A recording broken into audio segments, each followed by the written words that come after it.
Bienvenidos al módulo de salud mental de este curso de emergencias sanitarias en el contexto de COVID-19. Los efectos sobre la salud que podemos llamar física de situaciones como las planteadas por la pandemia son bastante conocidos y muy estudiados. También la manera de actuar sobre ellos, pero no siempre dedicamos el mismo tiempo a los efectos sobre la salud mental, a pesar de haberse demostrado que en estas situaciones se produce un incremento de los signos de sufrimiento psicológico.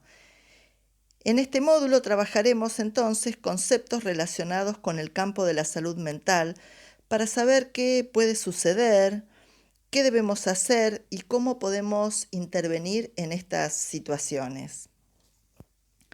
Algo que debemos saber es que ante situaciones que se presentan como amenazantes, nuestro aparato psíquico cuenta con herramientas llamadas mecanismos de defensa. En muchas de estas situaciones, las reacciones son una respuesta esperable y normal ante esta situación. Y todas las personas tienen mecanismos psicológicos para enfrentarse a situaciones de estrés. Por supuesto que esto depende de varios factores, de la capacidad de afrontamiento, del entorno, de la comunidad, de las características personales y de lo que nosotros podamos hacer como equipo de salud.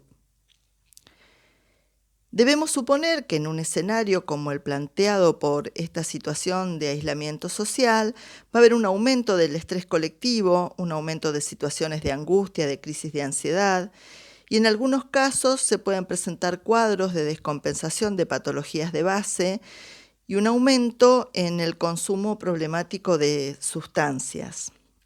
Debemos no solo atender las reacciones del momento, sino también los efectos indirectos de esta situación a nivel comunitario y a nivel familiar, para lo cual proponemos un abordaje que trascienda la clásica contención psicológica de consultorio realizada solo por psicólogos o psicólogas, sino un abordaje integral e integrado al campo general de la salud, que puede estar a cargo de todo el equipo de salud y no solamente de los especialistas.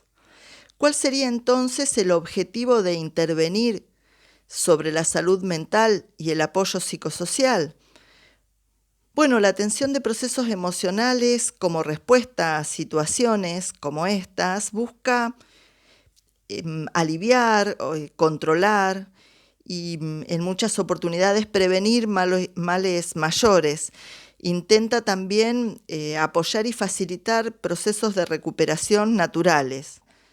El equipo de salud entonces debe tener herramientas para conocer pautas básicas de actuación que le permitan identificar también con criterios básicos de evaluación reacciones que son esperables de otras situaciones que requieren otro tipo de intervención.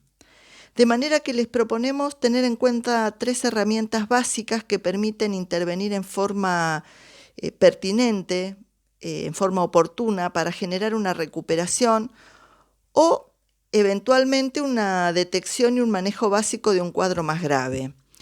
Proponemos observar, escuchar y conectar. Observar la seguridad, las necesidades urgentes, los cuadros de angustia profunda o de ansiedad, escuchar las preocupaciones, los temores, los miedos y conectar con los familiares, con los propios problemas, con la información, con los seres queridos. ¿Cuáles son entonces las reacciones más comunes en estas situaciones? Algo que debemos saber es que el impacto emocional, aunque esperable y normal, varía con el transcurso del tiempo y en muchas oportunidades, en los primeros momentos, supera la capacidad de control y es allí donde debemos, como equipo de salud, intervenir. A partir del segundo o tercer mes y en condiciones normales, deberíamos esperar una reducción progresiva de estas manifestaciones. Es así que en las primeras 72 horas podemos encontrar cuadros más agudos, irritabilidad, agitación, insomnio, algún cuadro paranoide, negación de la situación, manía, ataques de pánico, que en el transcurso del primer mes se deberían ir atemperando y luego del segundo o tercer mes desaparecer. Debemos tener cuidado si después del tercer o cuarto mes todavía perduran algunas conductas o reacciones como las mencionadas en las primeras 72 horas, para ahí sí consultar con un especialista. Las situaciones más comunes son las crisis de ansiedad. Los signos o síntomas de estos cuadros son bien conocidos: taquicardia, nerviosismo, agitación, palpitaciones, sudoración, muchas veces falta de aire o presión en el pecho.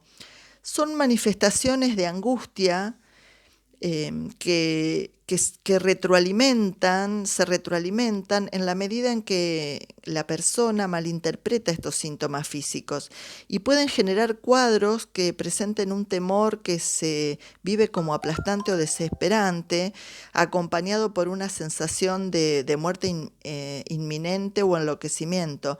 Hay que prestarle atención a estos cuadros, saber contener y acompañar estas situaciones para evitar alguna situación de más gravedad.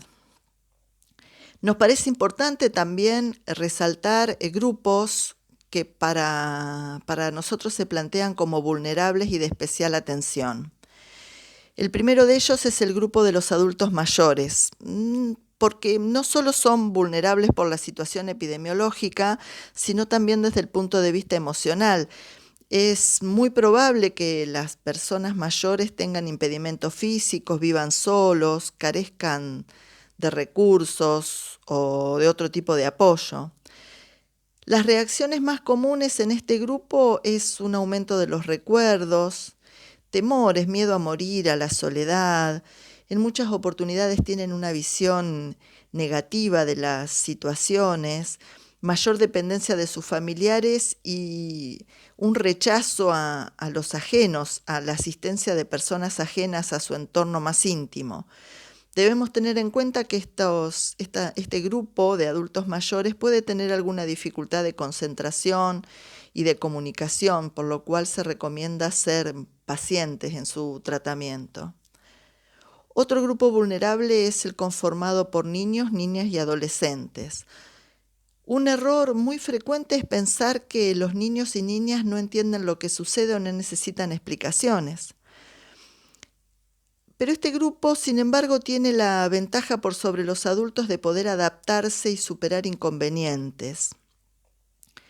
Las manifestaciones en los más pequeños tal vez sean más ruidosas: llanto, irritabilidad, enojo, alguna conducta regresiva, quejas somáticas como dolor de panza, dolor de cabeza. Y en los adolescentes, alguna actitud de rebeldía, fugas del hogar y a lo mejor el inicio del consumo de alguna sustancia psicoactiva. El tercer grupo a tener en cuenta es el grupo de personas que atraviesan algún proceso relacionado con la salud mental. Este grupo de personas con padecimiento mental son vulnerables en sí mismas. En primer lugar, por el estigma que sobre las patologías mentales existe, y en segundo lugar, por un sesgo erróneo sobre peligrosidad o conductas impredecibles que se asocian a las enfermedades mentales.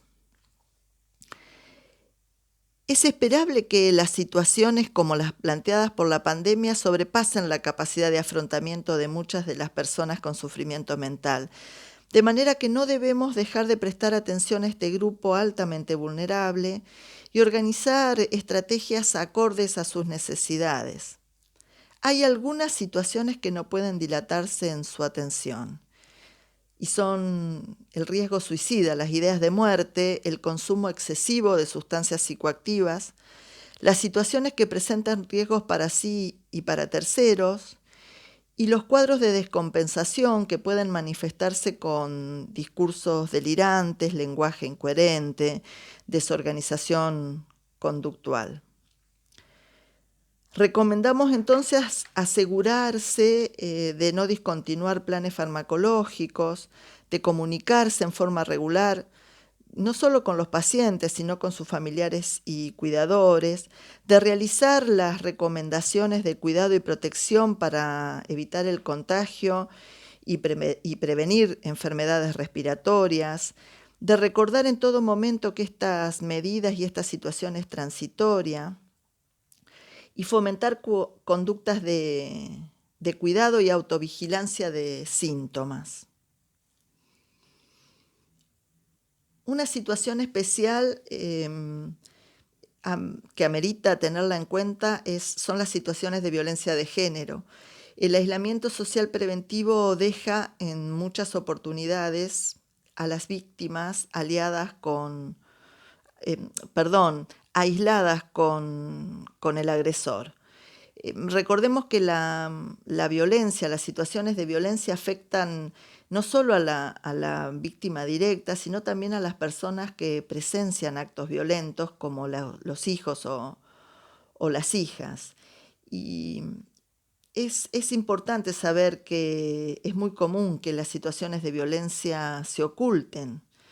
Debemos estar muy atentos a algunos signos como las consultas repetidas por distintos motivos, las respuestas evasivas, el acompañamiento familiar que no permite privacidad, y cuando sospechamos de alguna situación de estas características debemos intervenir como equipos de salud. Un tema que para nosotros es muy importante y es fundamental para todos los equipos de salud, y es el cuidado y la protección de la salud mental de nosotros, los trabajadores de salud. Porque si no nos sabemos cuidar nosotros, es difícil que podamos cuidar bien a otros.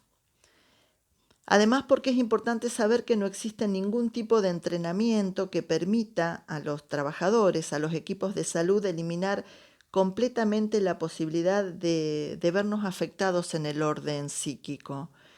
Es importante que sepamos que hay situaciones que nos van a conmover, que nos van a angustiar, hay situaciones que nos van a estresar o a ponernos ansiosos. Y estas reacciones emocionales, si no son tenidas en cuenta, tienen el potencial de interferir en forma negativa en nuestro trabajo. ¿Por qué? Porque los equipos de salud nos enfrentamos a largas horas de esfuerzo, a trabajar en ambientes adversos, a luchar contra el tiempo, a las presiones familiares y a las presiones laborales, al miedo a contagiarnos y contagiar a nuestra familia, a la alteración del ritmo diario de vida, a la sobrecarga a veces de trabajo. Y en estas situaciones que son nuevas, como la planteada por el COVID-19, a la desinformación, a las órdenes, contraórdenes.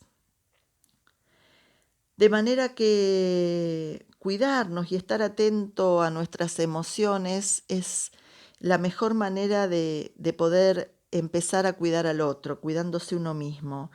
Para eso recomendamos estudiar, informarnos, para estar seguro de lo que hacemos, de los procedimientos que aplicamos, entrenar para saber cómo debemos actuar y, sobre todo, poder predisponernos al trabajo en equipo. Por último, y para terminar con esta presentación, dejamos una técnica sencilla que se denomina primera ayuda psicológica, que permite iniciar con la intervención del equipo de salud un proceso natural de recuperación. Y es, como les decía, una técnica sencilla y práctica que no requiere de personal especializado, sí de un entrenamiento y un conocimiento básico para poder aplicarla, y que su objetivo fundamental es ayudar a las personas a recuperarse en forma inmediata. En todos los casos, recomendamos prestar atención a los estados y emociones que pueden surgir sin minimizar ninguna situación. Hay que ocuparse de las emociones y de los cuadros de angustia. Y ocuparse significa aceptar, ofrecer disposición y ofrecer una escucha activa. La escucha activa lo que hace es validar lo que el otro dice o siente. En un enfoque de escucha activa significa que el que escucha no habla, solo escucha. No es necesario dar respuesta a todo. Poder contarle a alguien lo que a uno le pasa y que esa otra persona nos escuche solamente con atención, ya es en sí mismo terapéutico. Ahora, esta forma de intervenir a través de la primera ayuda psicológica en situaciones de crisis tiene algunas reglas básicas de lo que sí se debe hacer y de lo que no se debe hacer.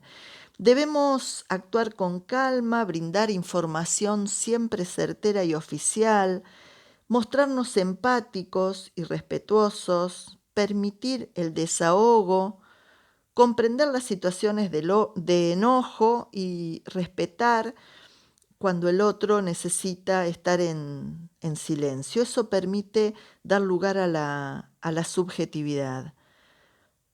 Por otro lado, lo que no debemos hacer es dar consejos o mostrarnos como ejemplo.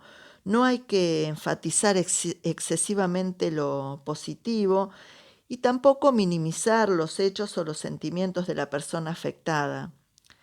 Aunque el humor en muchas oportunidades es un buen aliado en situaciones de crisis, no hay que bromear porque se puede tornar ofensivo o contraproducente.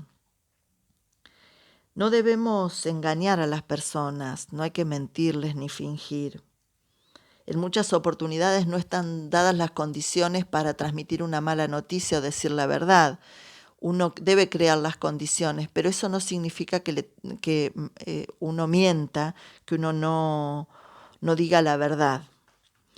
No hay que actuar defensivamente y no hay que favorecer dependencias mostrándose como un auxiliador permanente de la otra persona. Hay que acompañar. Acompañar al otro es ser empático, es demostrarle que uno comprende lo que siente, comprende el momento que está atravesando. Bueno, recomendamos una vez más ver la bibliografía, estudiarla, consultar cualquier duda o inconveniente que tengan y prepararse, gestionar el riesgo, prepararse para dar respuesta en estas situaciones y considerar a la salud mental como un eje transversal de todas las intervenciones de los equipos de salud, porque consideramos que una intervención improvisada puede provocar tanto o más daño que la problemática en sí misma.